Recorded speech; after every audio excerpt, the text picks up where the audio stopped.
Hello guys and welcome back to MS Tech Tutorials, and in today's video I'm going to be going over how to fix the Black Ops 6 error loaded player stats. And let's get started. So the first thing you guys need to do is you can go over to Steam. You can right click on Steam and then you can click on Properties.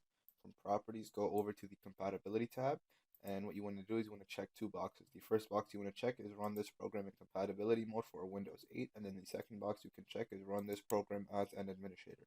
Once you go ahead and check those two boxes, hit apply and then hit OK, and then go ahead and open up Steam again. Now, once you reopen Steam, go over to Library, and then from Library, what you want to do is you want to click on Call of Duty. You want to right click on it, and then you want to click on Properties. Now, from here, you want to go over to Installed Files, and then you can go ahead and click on Verify this game's files are installed correctly, verify integrity of game files. So go ahead and just click on that, and once that is done verifying, you should be good to go. I also do recommend restarting your PC as well.